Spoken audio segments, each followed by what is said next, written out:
Hi, I'm Jamie, and I'm an American who's been living in Australia since 2016.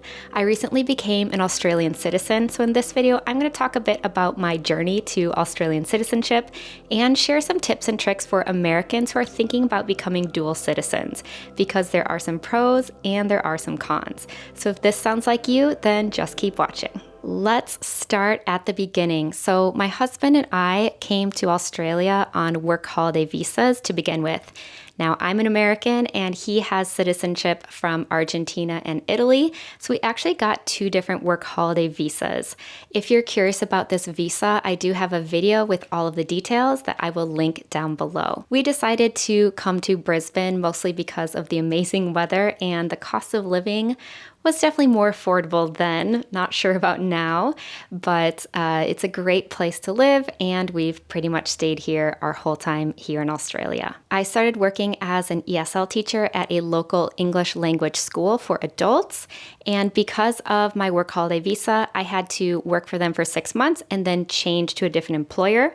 So I just ended up working for a different school for the rest of my visa. My husband first worked in a restaurant and then he found a position in IT.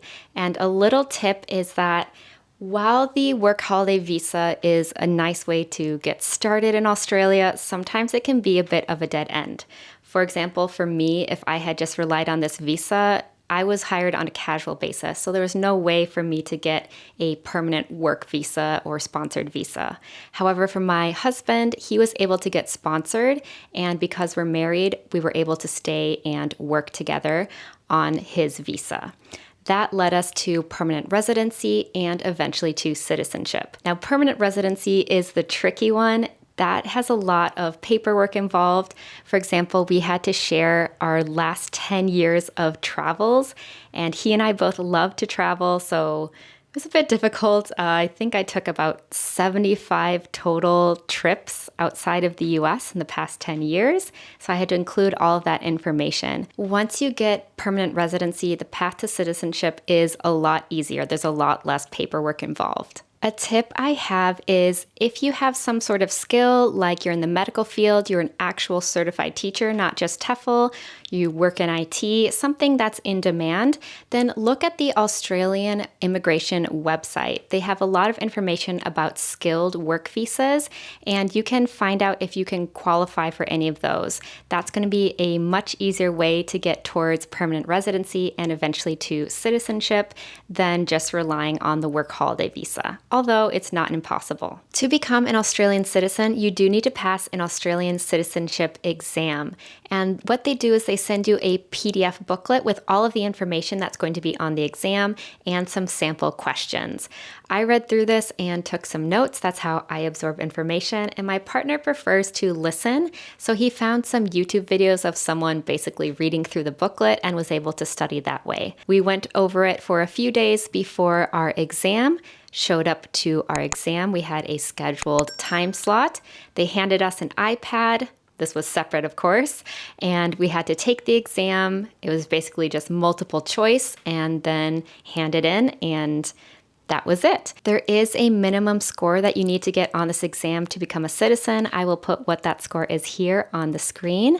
I would say the test was pretty easy in general. It was mostly about the culture, the government, and pretty much how everything is structured here, but everything is in the booklet, so as long as you read through that, you are pretty good to go. Once we passed our citizenship exam, all we had to do next was wait and wait and wait and wait for our citizenship ceremony. Our ceremony took place in September of 2022.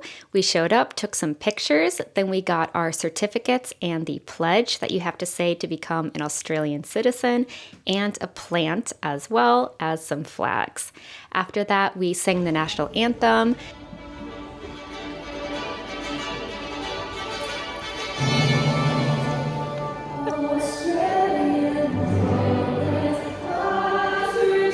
We heard some speeches from some people in the local government, and it was just a really big day of celebration. Aussie, Aussie, Aussie! Oi, oi, oi! How do you feel?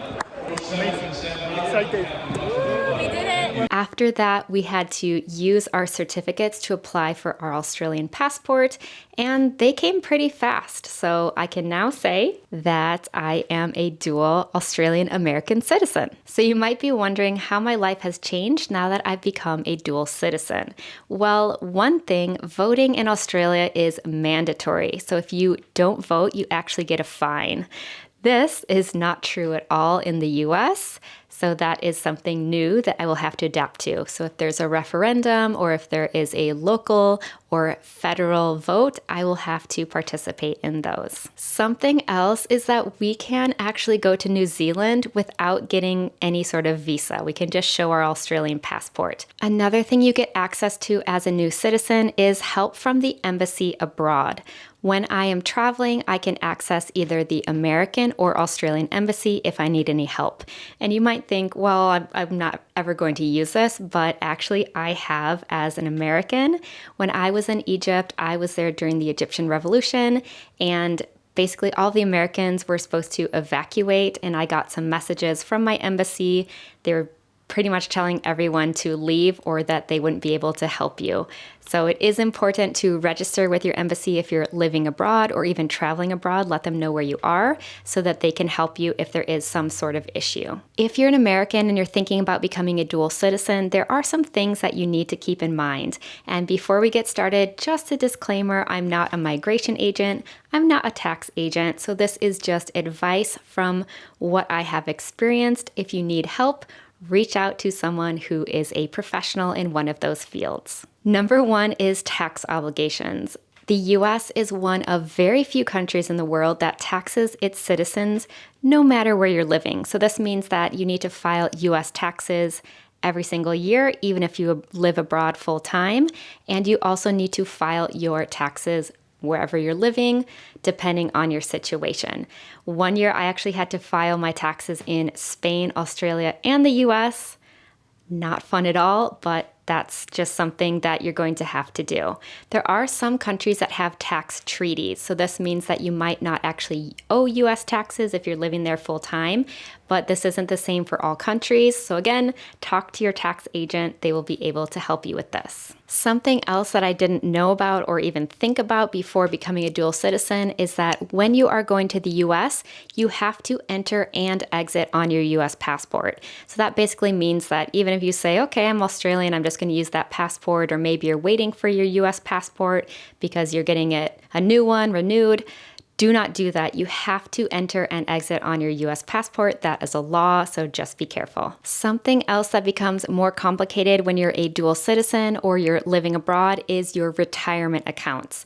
You pretty much need to decide which country you want your account to be in and consolidate all there. There are some different agreements. So there's an agreement between Australia and the US, so it makes it a little bit easier for me, but that can get very, very complicated.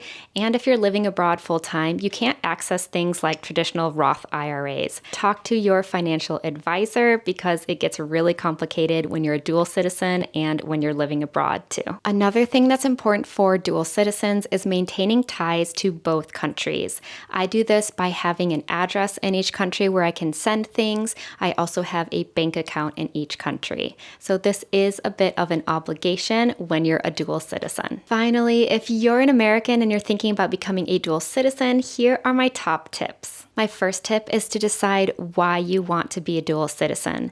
There's a lot of paperwork involved. It takes a long time. There's a lot of fees to pay. You might have to hire a lawyer. So it is something that you shouldn't take lightly. Definitely write down the pros and cons and see if it's worth it for you. My second tip is to do your research and hire a migration lawyer if you need to. We did have to get a migration lawyer at one point to help us with our permanent residency, but we were able to do our citizenship on our own. It's really going to depend on the countries that you're interested in, the kind of visas that you can apply for. A lot of times the lawyers know ways to fast track your visa process, your PR process, your citizenship process. So it's definitely worth investing in a good migration lawyer. Something else to consider is your personal tax situation and your financial situation. Becoming a dual citizen does make it a lot more complicated, so you need to decide if that headache is going to be worth it. And finally, not all countries allow dual citizenship. It depends on each individual country. So if you're thinking about it, then again, do your research very carefully. I hope this video gave you some insight into what it's like to be a dual American-Australian citizen. If you have any questions, just leave a comment down below. You can find me on Instagram at ESLTeacher365, where I share a ton of photos from my travels around Australia. And if you do want to learn more about the work holiday visa, then you can watch this video next.